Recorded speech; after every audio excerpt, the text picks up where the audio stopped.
हमारे इस विशाल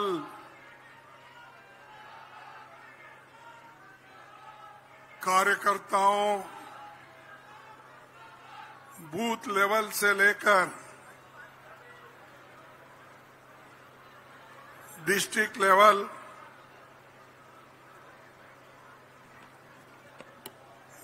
लेवल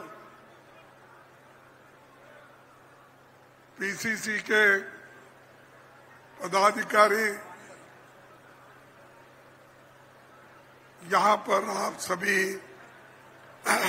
जमा हुए हैं। इस सभा में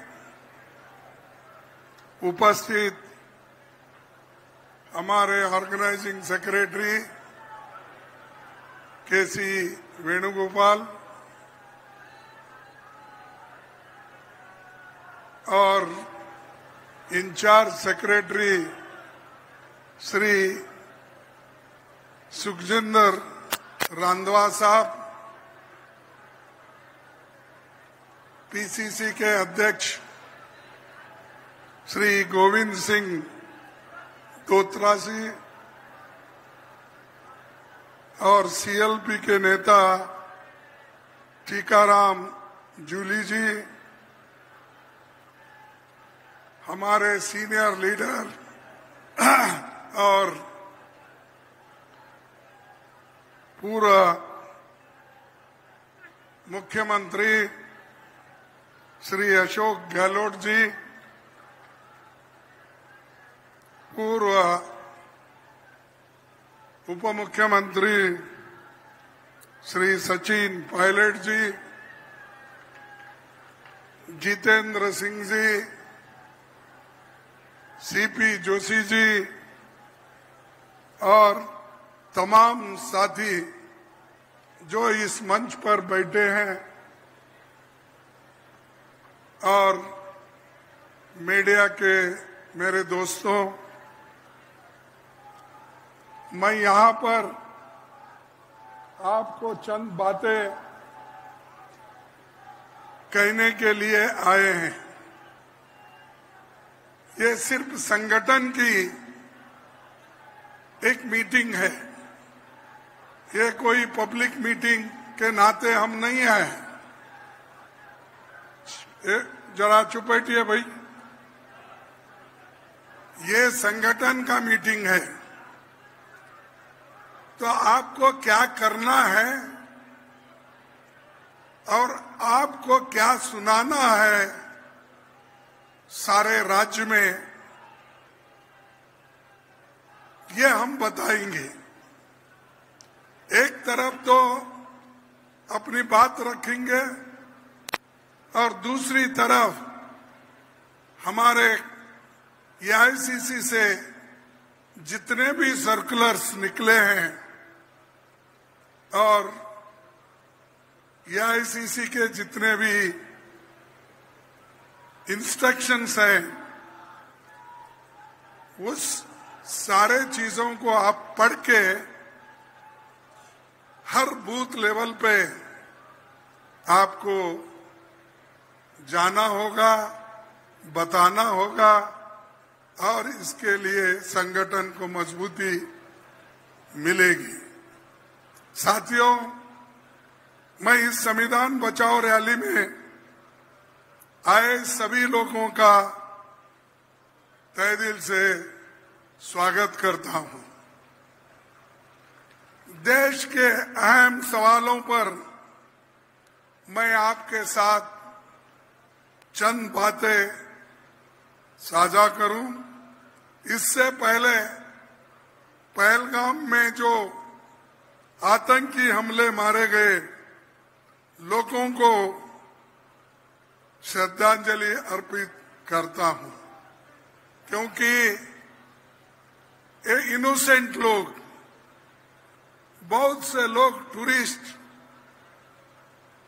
कश्मीर सेफ है, कश्मीर हमारा है, ये उद्देश्य से वहाँ देश के कोने कोने से लोग वहां जाते हैं। ऐसे जगह इतनी बुरी घटना हो गई जिसमें 26 लोग तो वहीं मारे गए, लेकिन बाद में जो हॉस्पिटल में थे और वो 3-4 लोग भी, उनकी भी मौत हो गई। ये जो है होने के बाद मैंने बेंगलुरु से एक प्रेस कॉन्फ्रेंस करके कहा था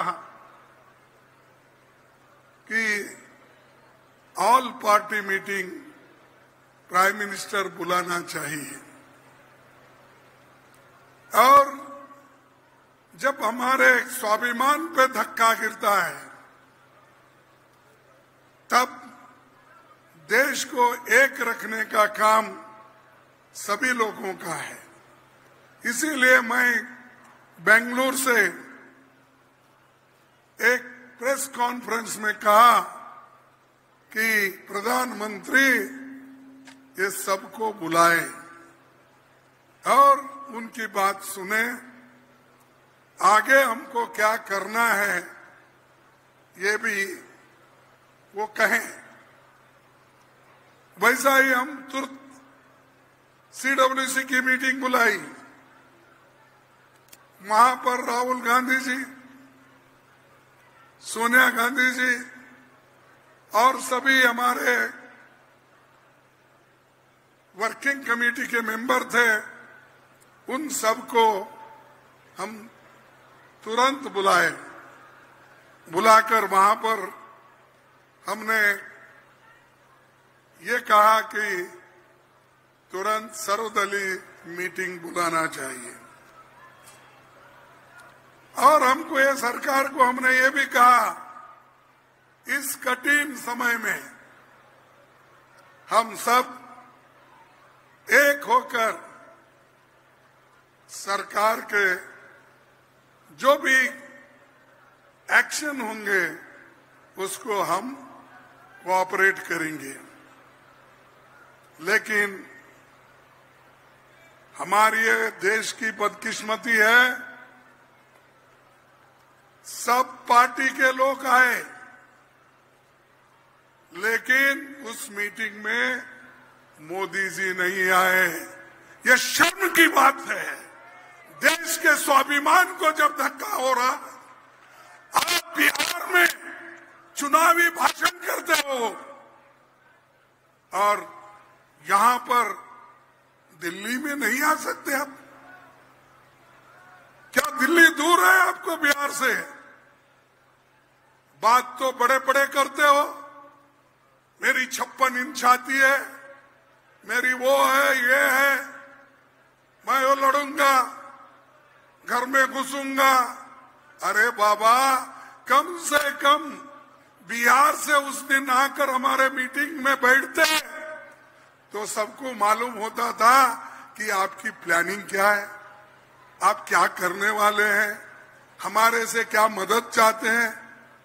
हम तो मदद खुले आम सभी पार्टी के लोग दे रहे, इसके बावजूद भी आपने कभी उधर नजर डालने की कोशिश नहीं की। ये ऐसा ये बीजेपी और प्रधानमंत्री का ये एटीट्यूड है। और हमारे तरफ से जाकर राहुल गांधी जी भी श्रीनगर में जाकर लोगों से मिले, घायलों से मिले, बातचीत किए। लेकिन मोदी साहब ऐसे मीटिंग में नहीं आते और बड़े बड़े बात करते हैं। इसीलिए मैं इस वक्त ज्यादा उनको टोकना नहीं चाहता, लेकिन आप दिमाग में रखिए, सबसे बड़ा देश है, उसके बाद पार्टी होगी, धर्म होगा, सबसे देश बड़ा है। देश के लिए सब लोग एक होना चाहिए, क्योंकि इस देश की आजादी तो आप ला नहीं सके, लड़ नहीं सके। आप कोई खून बहा नहीं सके। ये कांग्रेस ने लड़के सूली पे चढ़ के लाखों लोग अपना खून घर बर्बाद करके विद्यार्थी जीवन छोड़ के देश को आजादी दिलाए। तुम आज बैठे हो, क्यों बैठे हो, कैसा बैठे हो? इस देश का संविधान डॉक्टर बाबा साहब अम्बेडकर ने बनाया, उसी लिए एक मामूली सा आदमी भी, चाय बेचने वाला भी इस देश का प्रधानमंत्री बन सकता है। और मेरा जैसा आदमी जो एक मिल वर्कर का बेटा है, वो अपोजिशन लीडर बन सकता है, वो कांग्रेस प्रेसिडेंट बन सकता है। तो ये चीजें आप मत भूलिए। अगर देश बचा, संविधान रही, तो ही आप लोग प्राइम मिनिस्टर बनेंगे, होम मिनिस्टर बनेंगे, फलाना बनेंगे। मैं आरएसएस वालों को भी यही कहना चाहता हूं, भाइयों, तुम जो नाच रहे हो, हर शहर में करोड़ों रुपए की जायदाद बना रहे हो, कहां से बनाए भाई? किधर से आए आपको? इतने संस्थाएं तुमने बनाए, हर संस्था को बिल्डिंग, हर जगह बड़े बड़े करोड़ों रुपए के बिल्डिंग, हजारों एकड़ जमीन आपने ली, कहां से आ गए? और दूसरा, या कोई पार्टी का फंक्शन होता है, जब हमारा फंक्शन छत्तीसगढ़ में हुआ, वहां पर आप लोगों ने हमारे कार्यकर्ताओं पर धार डाला। जब हमारा फंक्शन अहमदाबाद में हुआ, तब आप नेशनल हेराल्ड के ऊपर केस करके सोनिया गांधी जी और राहुल गांधी जी के ऊपर चार्जशीट डालते हो।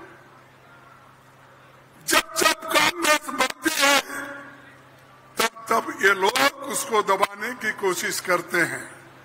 हम ऐसा दबने वाले लोग नहीं हैं। देश को जान देने वाली नेता इंदिरा गांधी हमारी नेता है। देश को एकता रखने के लिए जो जान दिए, वो राजीव गांधी हमारे नेता है। अरे तुम्हारे पास कौन है? देश के लिए तो आप कुछ नहीं करे, आजादी हासिल करने में तुम्हारा कोई हाथ नहीं है, लेकिन सब दोष कांग्रेस को देते। सुबह उठे शाम तक कांग्रेस को अगर गालियां नहीं देंगे, उन आरएसएस और बीजेपी प्राइम मिनिस्टर को नींद ही नहीं आती। भगवान का नाम कम लेते हैं रोज उठ के, लेकिन हमारा नाम तो जरूर लेंगे कांग्रेस को गालियां देने का। तो ऐसे लोग हैं, इसलिए आपको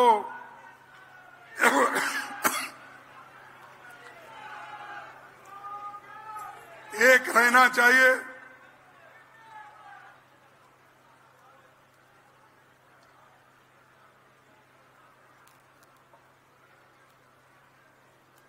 इतने लोग मर मिटे हैं देश के लिए, और आज जो संकट आया है, इस संकट के घड़ी में सभी लोग एक होकर लड़ना चाहते हैं, लेकिन उसमें भी आप लोग जहर उगाड़ना चाहते हैं, उसमें भी वहां पर भी फूट डालना चाहते हैं। आप देखिए उनके यूट्यूब के ऊपर उनके स्पोक्स पर्सन क्या बोलते हैं। उनका काम यही है, हम देश की बात करते हैं तो उन्होंने देश में फूट डालने की बात करते हैं। हम एकता की बात करते हैं, हम जोड़ने की बात करते हैं, तो वो तोड़ने की बात करते हैं, और ऊपर से हमको बदनाम करने की कोशिश करते हैं। देखिए कांग्रेस वालों ने क्या किया भाई? तुम रोज उठ के सोनिया गांधी जी को, राहुल गांधी जी को, इंदिरा गांधी जी को, जवाहरलाल नेहरू जी को सबको गालियां देते हैं। क्या कोई अभी जब हमारे मित्र गहलोत ने कहा, क्या कोई गांधी फैमिली में इस 89 से लेकर अब तक कितने साल हो गए? 30 साल के ऊपर। क्या कोई उनके फैमिली में प्राइम मिनिस्टर बना? कोई डिप्टी प्राइम मिनिस्टर बना? कोई कैबिनेट मिनिस्टर बना? उनके फैमिली से कोई कुछ नहीं बना, फिर भी रोज उठ के वो मारते मारते मारते बैठते ही है। शंखनाद बोलते ना आपके पास, वैसा शंखनाद करते थे। अरे भाई, जो लोग सत्ता में नहीं है और उनकी बात तुम रोज उठ के करते हो, और तुम्हारे पास आज जो लोग आए हैं, तुम्हारे साथ लोग जो जमे हैं, वो सब ऐसे हैं, कलंकित है। तुम्ही ने उनके ऊपर ईडी केस डाला, तुम्ही ने उनके ऊपर सीबीआई का केस डाला, तुम्ही ने उनके ऊपर सीवीसी का दावा लगाया, सब कुछ तुमने करा, और वही लोगों को लेके अपनी गवर्नमेंट चला रहे हो। क्योंकि उनको तो मेजॉरिटी नहीं है। पहले तो बोलते थे 400 पार, इस बार 400 पार। तो अब क्या है, वो तो उनके दोनों टांग टूट गए। एक तो टीडीपी की टांग लगा लिए, और दूसरी टांग जो है हमारे बिहार के नीतीश कुमार का टांग लग गया है। अगर वो दोनों टांग हटा लिए, फिर इन्हों बैठने जगह ही बैठना पड़ता है, मोदी जी और शाह जी सभी लोग। ये सोचो, ये डेमोक्रेसी है। 300 पार, 400 पार बोल के अहंकार में अगर आप आएंगे, इस देश की जनता आपको मुंह तोड़ जवाब देंगी, आप कहीं के नहीं रहेंगे। सबसे श्रेष्ठ इस देश में संविधान है। संविधान के तहत ही हमारी डेमोक्रेसी चलती है। इसीलिए भाइयों, 140 करोड़ लोग आज एक होकर पाकिस्तान को जवाब देने के लिए तैयार है। लेकिन आप कितना इसमें आगे बढ़ेंगे, ये हमको देखना है। और दूसरी चीज, आप हर एक के ऊपर सवाल मत उठाओ। मैं देखा एक पेपर में, एक बीजेपी के मिनिस्टर ने कहा, हमारे देश में 140 करोड़ लोग हैं, लेकिन उनमें देशभक्ति की कमी है। कौन कहा मालूम है?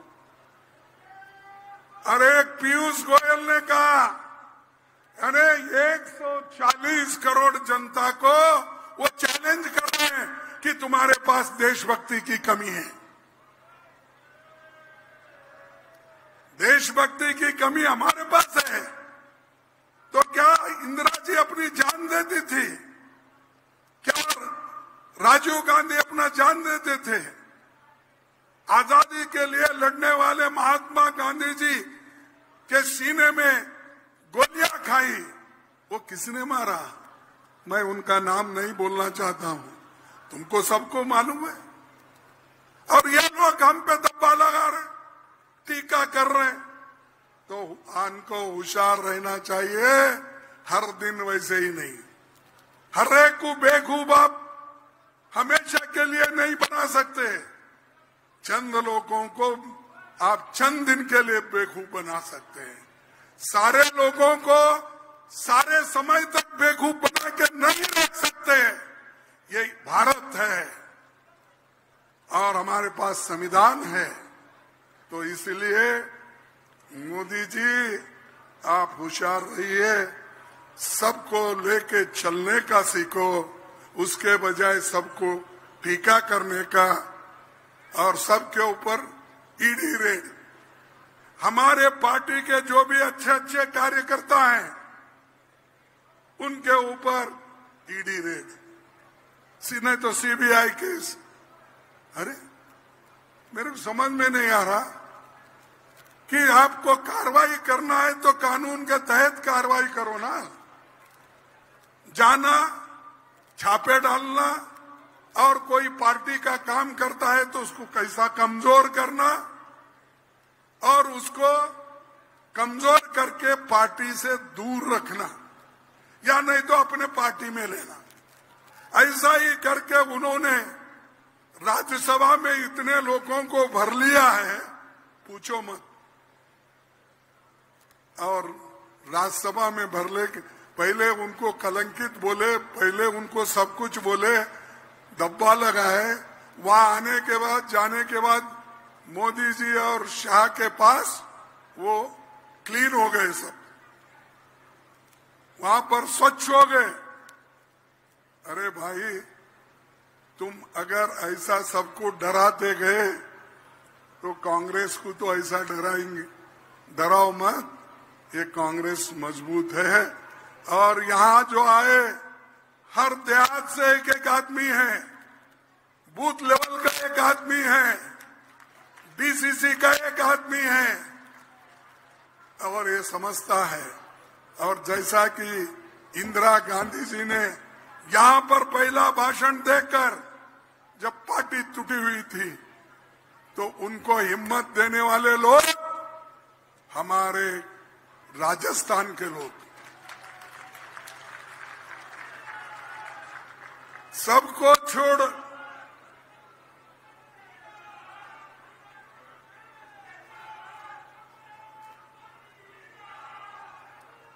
और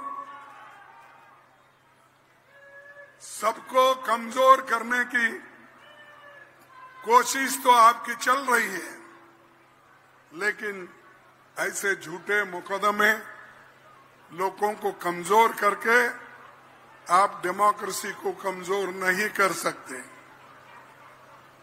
और मैं आपको एक बताना चाहता हूं, 8 अप्रैल 8-9 को हमने यहां अहमदाबाद में एक अधिवेशन बुलाया था पार्टी का। हमने एक रेजोल्यूशन पास किया। वहां देश में लोगों के समस्या के बारे में आपको जाके बात करना है, गांव-गांव जाना है, घर घर पहुंचना है और जो भी समस्या एम्प्लॉयमेंट का हो, इन्फ्लेशन का हो, कीमत जो बढ़ रहे हैं और आज सामान्य आदमी बड़ा परेशान है। अरे मोदी कुछ नहीं दिए, फूड सिक्योरिटी हमारा है, मनरेगा हमारा है, एजुकेशन हमारा है, ये चीजें तो हमने दी। मोदी क्या दिए? महंगाई दिए। मोदी क्या दिए? अनएम्प्लॉयमेंट दिए। मोदी क्या दिए? 56 इनकी छाती है बोले, लेकिन वो सुकुड़ के अब कितना हो गया कि मालूम नहीं। किसी टेलर को आप भेजिए अध्यक्ष जी, अब छाती कितनी है देखने के लिए, सुकुड़ गया आप। पहले ऐसा था, अभी भी करते हैं कभी कभी, लेकिन अब उतना फैलता नहीं। तो ये ऐसे लोग देश को कमजोर करते हैं। मिला आपको चांस, डेवलपमेंट करो। मिला आपको समय, जैसा जवाहरलाल नेहरू जी ने IIT के किए, इरिगेशन किया, दूध का व्हाइट रेवोल्यूशन किया, इंदिरा गांधी ने ग्रीन रेवोल्यूशन किया। करो ना, ऐसा कुछ करके बताओ। उसके बजाय रोज उठते ही हमको ही गालियां दे, यानी इतने डरे हुए कांग्रेस से, इतने आप तो बहादुर सेना है, इसीलिए तो डरते आपको। अगर कमजोर हम कांग्रेस होते तो हमको डरते थे नहीं। तो भाइयों, आप मजबूती के साथ जो काम करो, EICC से जो भी सर्कुलर आए उसके ऊपर अमल करो। यहाँ जितने भी मेरे भाई हैं, हर देहात से आए हुए, हर बूथ से जो आए हुए, आपको मेरा एक ही सुझाव है, अगर संगठन मजबूत बना, पार्टी मजबूत बनी, तो ये बीजेपी रहने वाली नहीं है, चाहे यहां हो चाहे वहां हो। और देखो,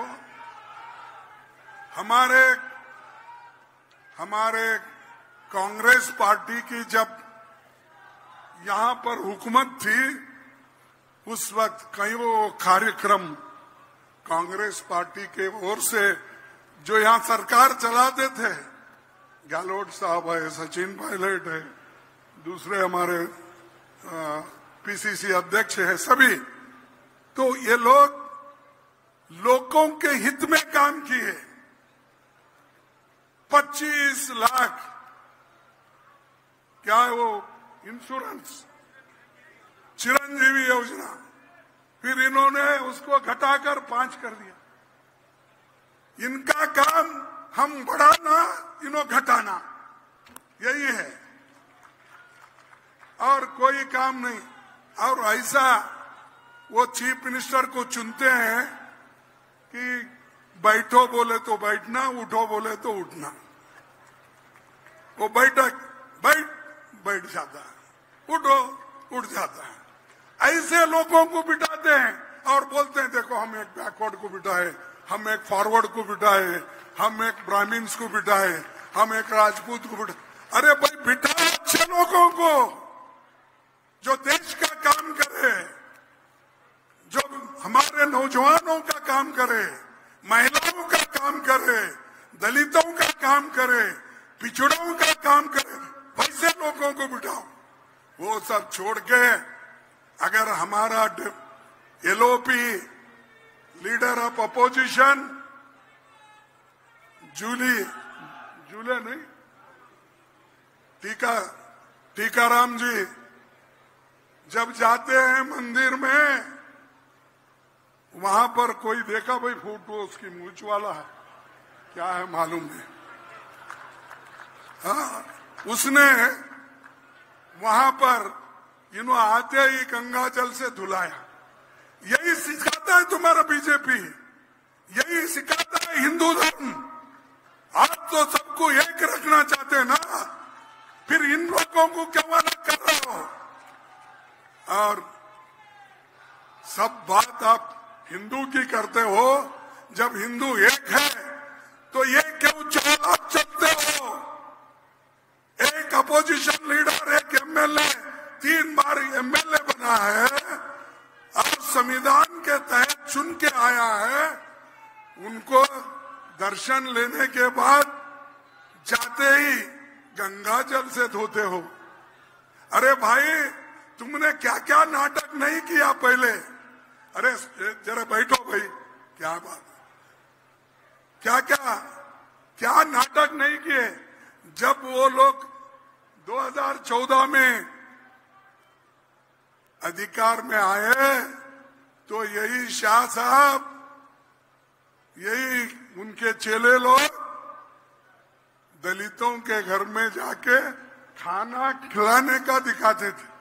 अब देखिए, हर घर में जाके, कहा शेड्यूल कास्ट के घर में जाके, दलित के घर में जाके आज शाह ने खाना खा लिया। अरे क्या न्यूज है? उन्हें पानी पिया, ये भी न्यूज है। अरे पानी तो दलित जो खोदता है, जो तालाब बनाता है, जो कीचड़ में घूमता है, उसने तालाब बनाया। ये बैकवर्ड लोगों ने मिलकर मेहनत करके तालाबे बनाए। ये पीने के जो क्या बोलते हैं आप, वेल को, कुआं, ये लोग बनाते हैं, वही पानी उनको पीने नहीं देते। जो भगवान के जो ये कटते हैं मूर्तियां, वो पत्थर फोड़ के, वड्डर कम्युनिटी के लोग पत्थर फोड़ के लाते हैं, पैर रख कर उसको घिसट कर वो मूर्ति बनाते हैं।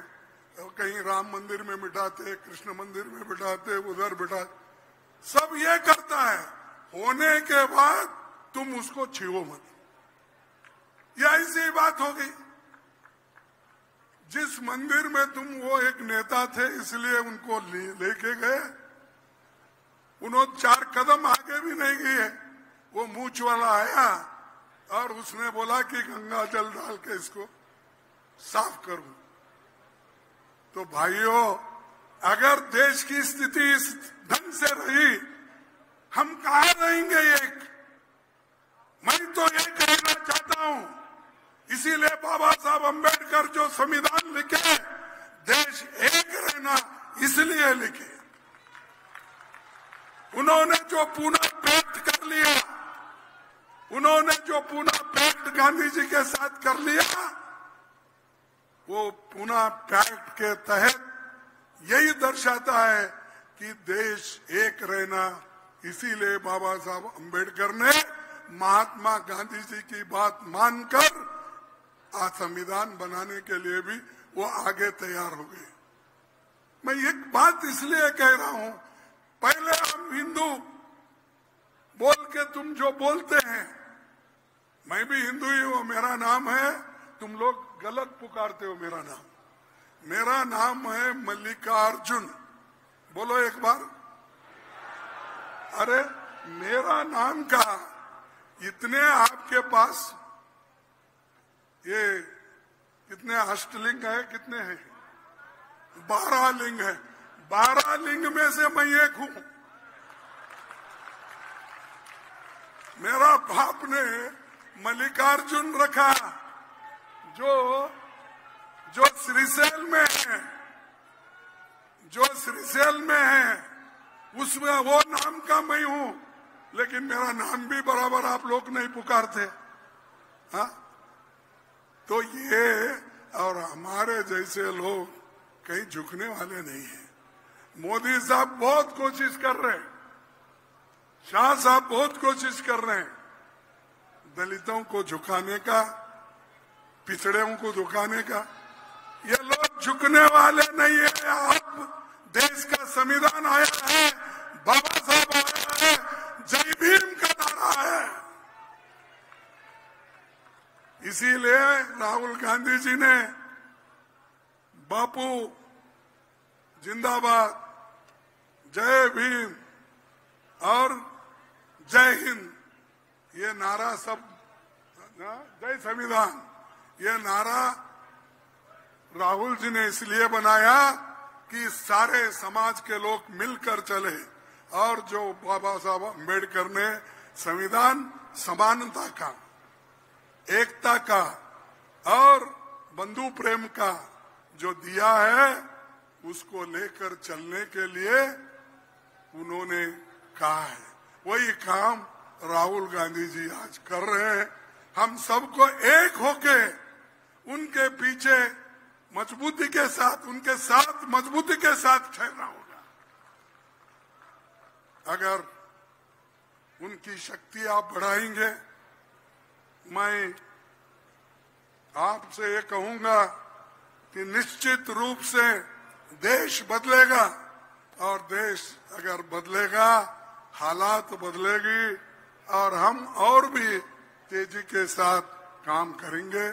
और जो जवाहरलाल नेहरू जी ने इस देश के लिए किया, वो वही काम हम भी कांग्रेस के जमाने में करते रहेंगे।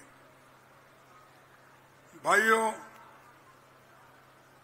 मोदी जी अपने 11 साल में इतने झूठ बोले, पूछो मत। उससे पहले मैं ये बोलता हूं, इंदिरा गांधी जी ने क्या कहा था? इंदिरा जी ने 30 अक्टूबर 1984 में भुवनेश्वर में कहा था, मैंने अपना पूरा जीवन लोगों की सेवा में बिताया है। और एक बार पढ़ो, मैंने अपना पूरा जीवन लोगों की सेवा में बिताया है और जब मैं मरूंगी तो मेरे खून का एक एक कतरा भारत को मजबूत करने में लगेगा। ये है हमारी नेता हमारी माता इंदिरा गांधी जी के शब्द, इनके मुंह से जो शब्द निकलते हैं सब गंदे। कैसा? अरे बाबा साहब अंबेडकर को नहीं छोड़ा शाह ने? क्या कहा उन्होंने? कहा भाई अंबेडकर अंबेडकर अंबेडकर कितने बार बोलते हो? इतने बार अगर बोलते अंबेडकर अंबेडकर, उतने बार अगर आप भगवान का नाम लेते तो आप स्वर्ग को जाते थे। यानी इतनी घृणा है बाबा साहब के नाम से, और ये हमको बार बार कहते हैं बाबा साहब का अपमान किए, वो किए। अरे बाबा साहब अंबेडकर को ड्राफ्टिंग कमेटी का चेयरमैन बनाने में महात्मा गांधी, पंडित जवाहरलाल नेहरू, वल्लभ भाई पटेल का है। तुम्हारा क्या है? पूछो तुम्हारे नेता उस वक्त जो 7 कमेटी के सदस्य थे, जिसमें टीटी कृष्णमाचारी थे, अल्लाडी रामकृष्णा अय्यर थे और इधर राजस्थान के भी थे। ये 7 लोगों को पूछो, वो खुद ही बोलते हैं कि बाबा साहब अंबेडकर अगर नहीं टाइम देते, नहीं लिखते, तो आज ये संविधान इस रूप में इतनी जल्दी नहीं आती थी। वही लोग कहते हैं, लेकिन इन्हों क्या बोलते हैं? बाबा साहब कितने बार बोलते हो? अगर इतना ही नाम तुम भगवान का लेते तो स्वर्ग को पहुंचते थे। ऐसे लोग हैं। तो इसीलिए ठीक है, तो हम भी तय किए हैं तुम लोगों को स्वर्ग को ही भेजना है। क्योंकि स्वर्ग में तुम ही कह रहे जो काम करते हैं उनकी टीका टिप्पणी करते हो, तो अब जो झूठ बोलता है उसको स्वर्ग में जगह मिलेगी या नहीं मिलेगी, वो कौन है? यमा रहता, कौन रहता? हाँ, यमराज ही डिसाइड करेगा, हम नहीं। तो बात ऐसी मत करो। कोई प्राइम मिनिस्टर, कोई होम मिनिस्टर क्या वल्लभ भाई पटेल ने ऐसे बात करते थे क्या? जवाहरलाल नेहरू जी प्राइम मिनिस्टर थे इस देश के, वो करते थे? कभी किसकी वैयक्तिक टीका किसी को करते नहीं थे। लेकिन ये आके बैठे हैं और इन्होंने अपने को जो होना वो बोलते रह रहे। और आज देखो, इन्होंने ईडी में इतने केस डाले, 200 केस डाले। कितने लोगों को सजा मिली? 2 लोगों। कितना परसेंट हुआ? 1%। 1%। अरे 200 लोगों को तुमने ईडी का केस डाल के सताया, कितने लोगों को शिक्षा हो गई? 1 आदमी को, 1% को। अरे क्यों ये काम कर? डराने का? अरे आदमी एक बार डराएंगे डर जाता है, 2 बार डराएंगे डर जाता है। हमेशा अगर डरा देगा उन्हें उठ के खड़ा होता है, फिर तब तुम नीचे बैठना पड़ता है। ये सहिष्णुता हमारी है, क्योंकि संविधान ने हमको सिखाया है कि संयम से काम लेना। अब सब मिलके रहना, सभी सेकुलर रहना, सबको लेके अगर हम आगे बढ़ेंगे तभी हम देश की प्रगति कर पाएंगे। भाई और एक बात मैं कहना चाहता हूं, ये राजस्थान में भी लॉ एंड ऑर्डर इतना खराब हो गया। अरे 1 महीने में अगर 3 दलित लोग की हत्या कर दी गई है और पुलिस अब तक जांच करके उनको पकड़ रही नहीं है, 1 महीने में 3 लोगों का, वो भी कहा जो मुख्यमंत्री रहते हैं उनके क्षेत्र में, उनके एरिया में। अब ये हत्या करने वाले दलितों की, क्या ये दलितों को न्याय देंगे? क्या एक शेड्यूल कास्ट शेड्यूल ट्राइब्स को न्याय देंगे? इसीलिए ऐसे लोगों को आप जड़ से उखाड़ के फेंकना होगा। चाहे कभी भी इलेक्शन आने दो, चाहे पंचायत हो, जिला पंचायत हो, म्युनिसिपैलिटी हो, एमएलए इलेक्शन हो, एमपी, आप दिल से काम करके हर देहात में जाके आप ये काम कर सकते हो। और जहां भी दलितों के ऊपर अत्याचार होता है वहां पर जाकर आप धरना प्रदर्शन करो, प्रोटेस्ट करो, और आप जिंदा हैं ये उनको मालूम होना। अगर आप मार खा के आप अगर मुंह में भी अगर पेशाब करते हैं, घोड़े में अगर जा रहे हैं आपकी बारात लेके उतार के अगर आपको मारते हैं, और दुनिया का काम अगर आप ऐसी बैठेंगे तो ऐसा ही मरेंगे दलित। उठो, जागृत हो जाओ, उठ के अगर कोई तुमको सवाल देता है, सवाल करता है, उसको सवाल तुमने फिर ऊपर से करना चाहिए। मैं सुना यहाँ पर एक है, मैं कहूं या न कहूं मुझे मालूम नहीं, एक तरफ बाबा साहब अम्बेडकर की मूर्ति है, एक तरफ बाबा साहब अम्बेडकर की मूर्ति है एक चौक में, और दूसरे तरफ बाबा साहब अम्बेडकर के विचारधारा के खिलाफ चलने वाले उनकी भी मूर्ति है। ऐसा नहीं हो सकता। देश को आज के दिन अम्बेडकर का संविधान चाहिए, दूसरों का, आरएसएस वालों का, उनके विचारधारे वालों का नहीं चाहिए। और ये मैं इसलिए कह रहा हूं कि चंद लोग अभी भी एक होकर चलने को तैयार नहीं है, और बहुत से बातें और भी है, मैं ज्यादा कहना नहीं चाहता। ये आखिरी में मैं ये कहूंगा कि मोदी जी के एक 12 झूठ है, ये मेजर झूठ है। ऐसा तो 100 झूठ है उनके, गिन नहीं सकते हैं।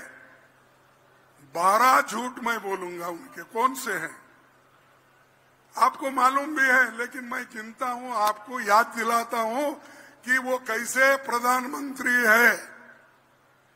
आप सुने होंगे, लेकिन और एक बार सुनाना मेरा काम है। पहले उन्होंने क्या बोला, 100 दिन में मैं काला धन वापस लाऊंगा। लाए? नहीं लाए। हर खाते में 15-15 लाख डालूंगा। डाले? ये झूठ है सच है? झूठ है सच है? झूठ है। हर खाते में हर साल 2 करोड़ नौकरियां दूंगा। सच है झूठ है? पेट्रोल, डीजल, एलपीजी, गैस सस्ता करूंगा। सस्ता हो गया। 2022 में 22 तक मैं गंगा साफ करूंगा। गंगा ने किए नहीं। किसानों की आय दुगना करूंगा। किए क्या भाई? ये उसका छठा झूठ है। 2022 तक हर भारतीय को घर दूंगा। दिया हर भारतीय को घर? नहीं। एमएसपी की गारंटी दूंगा। दिए किसानों को एमएसपी की? नहीं दिए। नहीं, तुम लेकर झूठ बोल रहे होंगे। या क्या यहाँ नहीं है? तो जो हमारे गहलोत साहब चीफ मिनिस्टर है, उन्होंने कुछ ये सब गारंटी लेके अपने घर में रखे क्या? तो एमएसपी की गारंटी, महंगाई खत्म कर दूंगा। लोगों को खत्म कर रहे, लेकिन महंगाई खत्म नहीं हुई। मेक इन इंडिया में कारखाने और फैक्ट्रीज बनाऊंगा। बनाए? नहीं। ये 11वां झूठ है। और 12वां एक बड़ा झूठ।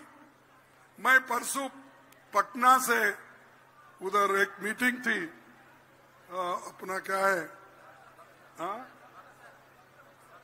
बक्सर वहां गया था, वहां तो बड़ी धूप है भाई। यहाँ भगवान की कृपा है, तुमको सुनने के लिए भी थोड़ा ठंडा हुआ, मेरे को बोलने के लिए भी थोड़ा समय मिला। वहां गया था, लोग धूप में थे, इधर बैठे उधर बैठे, झाड़ के नीचे उधर, क्योंकि इतनी कड़ी धूप थी। वहां बोले मेरे को, साहब यहाँ 2015 में, अगस्त 2015 में मोदी साहब आए थे और बोले कि मैं मोदी हूं, बिहार को क्या चाहिए मैं देने के लिए तैयार हूं। तो कोई उसमें बोला 50,000 करोड़ की हम पैकेज देंगे। तो मोदी साहब क्या बोले, आप पढ़ो वो निकाल के। मोदी साहब बोले 50,000, अगर आपको 60,000 चाहिए, 70,000 चाहिए, 80,000 चाहिए, 90,000 चाहिए, मैं ये कहता हूं कि अपने इस पे हाथ रख के दिल पे, आपको 1,25,000 करोड़ दूंगा। फिर वहां के लोगों को पूछा मैं, ये मिला क्या भाई, और वीडियो सुनाया मैं उनको, वहां पर सुनाया कि मोदी ने खुद क्या किया बोला है, उनके मुंह से सुनवाई होने दो। इसलिए मैं उतने कड़ी धूप में 8-15 दिन पहले जो गया था दिखाया। वो 16वां, वो 12वां झूठ, बड़ा झूठ, 1,25,000 करोड़ का। ये देखो ऐसे लोग हैं और हरेक को धोखा देते हैं। अब हमारे गरीब लोग, दलित है, पिछड़े हैं, 30 लाख वैकेंसीज सरकार में पड़े हुए हैं। मोदी साहब क्यों नहीं भर रहे? क्योंकि अगर ये वैकेंसीज भरे, वो जगह दलितों को मिलेगी, वो जगह बैकवर्ड्स को मिलेगी, वो जगह कमजोर लोगों को मिलेगी, वो जरा इकोनॉमिकली वीक लोगों को उनको मिलेगी। तो इसीलिए वो भरना नहीं चाहते। ये लोग ऐसा ही मरना लेकिन नहीं भरना, ये उनका काम है। और ये बोलते दलित, वो पिछड़े, सब लोग भाइयों और बहनों, मैं ऐसा हूं, ये हूं। अरे ऐसा बोलने से नहीं चलता, काम करो। मैं एक छोटा सा मिनिस्टर था, 1976 में एजुकेशन मिनिस्टर था। उस वक्त बैकलॉग वैकेंसीज मेरे पास एजुकेशन डिपार्टमेंट में 24,000 वैकेंसीज थे, हाई स्कूल और प्राइमरी स्कूल के मिलकर। मैंने सिर्फ 2 साल में वो 24,000 वैकेंसी भर के जो अनट्रेन्ड टीचर्स थे उनको सारे लोगों को ट्रेनिंग देकर फिर उनको शिक्षा देने के लिए टीचर बोल के हमने अपॉइंटमेंट किया। करो ना, लोग नहीं मिल रहे। अरे ट्रेनिंग दे के बनाओ। जो लोग पहले के TCH नहीं रहते थे, BEd नहीं रहते थे, क्या सरकार उस वक्त ट्रेनिंग के लिए नहीं भेजती थी? अरे IAS ऑफिसरों को आप 1 साल ट्रेनिंग को भेजते हो, क्या गरीब आदमी को आप ट्रेनिंग भेजकर वो वैकेंसी फिलअप नहीं कर सकते?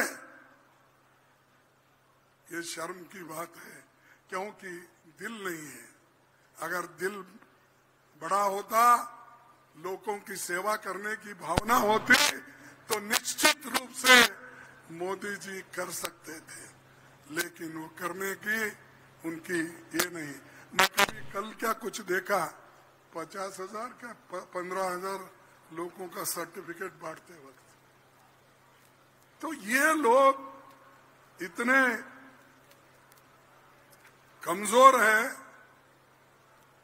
तो गरीबों के लिए देखते नहीं। और दूसरा उनके दुख और दर्द को समझते नहीं। और बेरोजगारी, महंगाई को तो इनके छुड़ाने का इनके पास कोई यही नहीं है। हर इसमें व्हाट्सएप पे हमेशा हिंदू मुसलमान यही लगाते रहते हैं। टीवी में जाओ, ये क्योंकि सबका कब्जा उन्होंने कर लिया है, इनकी कोई दोष नहीं है। ये तो पाप बेचारे कैसा चलाओ बोले तो वैसा चलाते, कहाँ काटो बोले तो वहां काट देते हैं, कहाँ रोको बोले तो रोक देते हैं। जो इनके मालिक है वो मालिक सेक्युलर पार्टी के खिलाफ है, वो मालिक गरीबों के खिलाफ है, वो मालिक युवाओं के खिलाफ है, वो मालिक किसानों के खिलाफ है। इसीलिए हमारी वॉइस सारे देश में नहीं पहुंचती। लेकिन सुबह उठते कि आप भगवान का दर्शन नहीं ले सकते उतना जल्दी, लेकिन टीवी पे मोदी झट से आते हैं, उनका फोटो जरूर आप देखेंगे। अरे भाई कितने बार देखेंगे? कल वो बोल समझेंगे चलो भाई ये भी कोई एडवर्टाइजमेंट में आ रहा है, जैसा अमिताभ बच्चन आ रहा है, दूसरे लोग आ रहे हैं, ऐसा ही कोई एडवर्टाइजमेंट में आ रहा है, ये मालूम होगा। तो ऐसा एक जिसको हम प्राइम मिनिस्टर का हुदा एक स्टेट्समैन का देखते हैं, लेकिन आज इन्होंने वो काम छोड़ दिया, सिर्फ हमारे को टीका टिप्पणी करने में लगे हैं। और दूसरा, जो राहुल गांधी जी ने कन्याकुमारी से लेकर कश्मीर तक भारत जोड़ो यात्रा की, कोई ऐसा बहादुर बीजेपी में निकला कि गरीबों की बात सुनने के लिए कन्याकुमारी से कश्मीर तक चला, मणिपुर से लेकर बॉम्बे तक चला?